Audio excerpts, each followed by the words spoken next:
All right, everyone, we have a little bit of a rigmarole happening at the moment between the United States and Turkey. Erdogan has come out and warned Trump, well, we're not going to talk to you at all.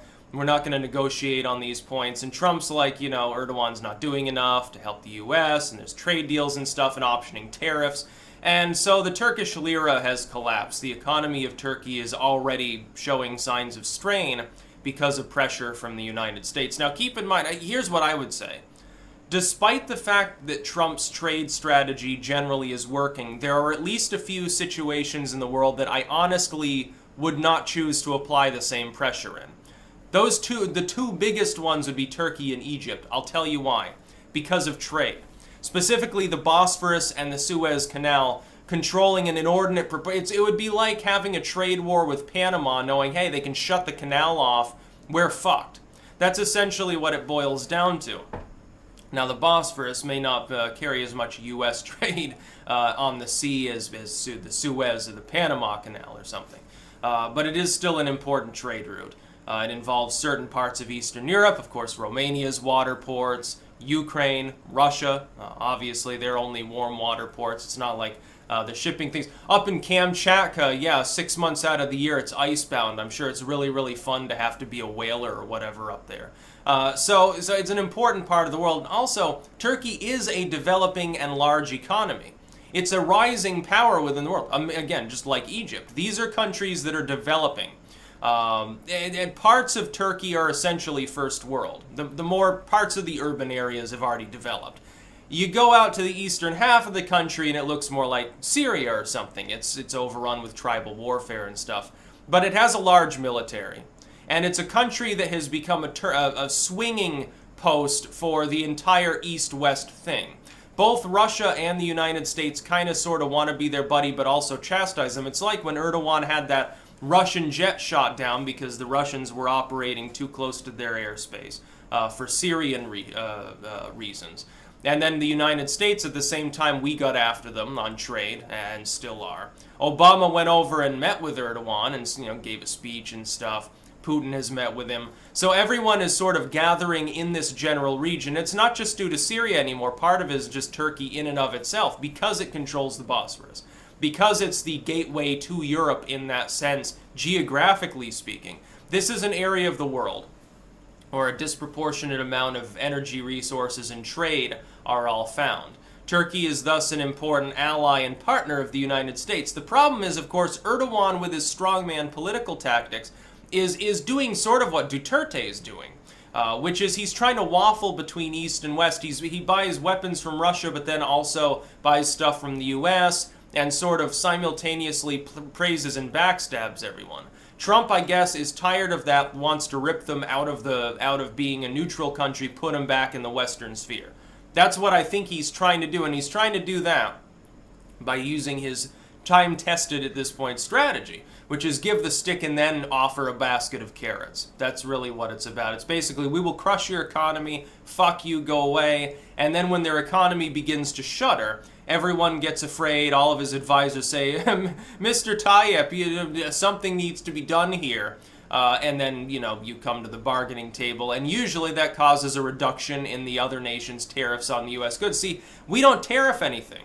And so when we threaten to apply a bunch, the only thing that can happen is they rescind some of their existing tariffs. People were saying that this was a bad strategy and that it somehow didn't work. It does work.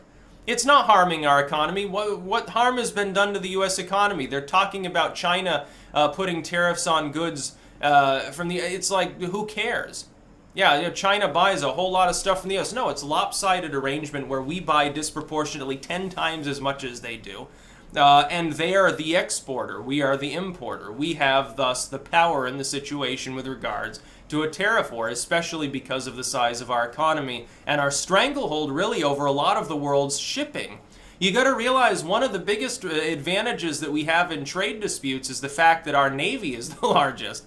The fact that we can send aircraft carriers offshore to your country and bomb you, essentially. That's Uncle Sam's trump card, so to speak. I, of course, don't actually want to do such things, but the threat of it is there.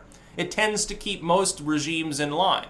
Turkey, of course, doesn't have to worry. It's not like anyone can challenge them in the Bosphorus, so to speak. Nobody wants to attack Turkey.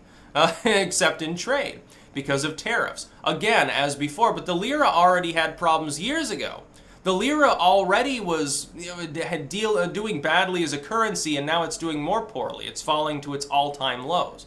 That's not good for Erdogan. See, he's constantly politically embattled too, because there's always the ever-present risk that some of the more nationalistic elements of Turkey will side with the liberals and crush him out of existence or something. His party, I think in the last election, didn't his party overall take only like 40% of the vote?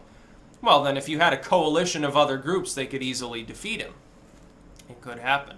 Maybe not him as a person, but certainly any legislative support he has. Of course, Erdogan seems to like to legislate via court more than anything else. He's sort of like an Obama figure in that respect.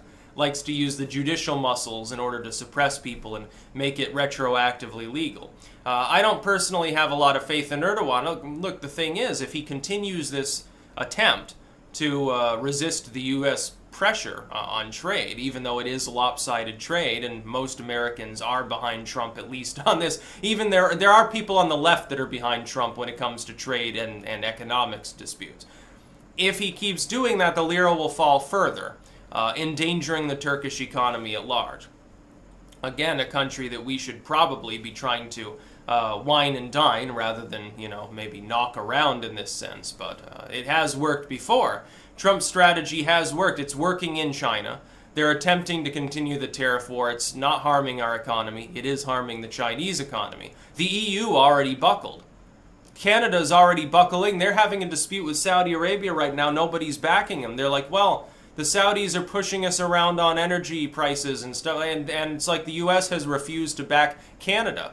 And we're their best friend in the fucking world, so who else is going to intervene? Who's going to intervene on behalf of Canada with regards to Saudi oil that everyone else is addicted to except for the United States? We've got our own now. I think we should get it from Venezuela, personally. I think it's a little bit easier, it's more environmentally friendly, and it's in the Americas, and we don't have to worry about piracy and Iran in the same way. I think we should be getting our oil from this hemisphere. Of course, we got to get rid of Maduro first. I don't even care if the Venezuelans are under a socialist government. Maduro is really the problem at this point. He's having people killed, and people are fleeing, and the oil's not being pumped out really because who are you going to sell it to? You can't even ship it. Your ships won't even function at this point. Now, the Turkish lira has basically collapsed. So, yeah, big piece of economic news. And that was very fast. It was within days. It didn't take very long for that particular trade war to go heavily in the U.S. favor. That's about all. Peace out.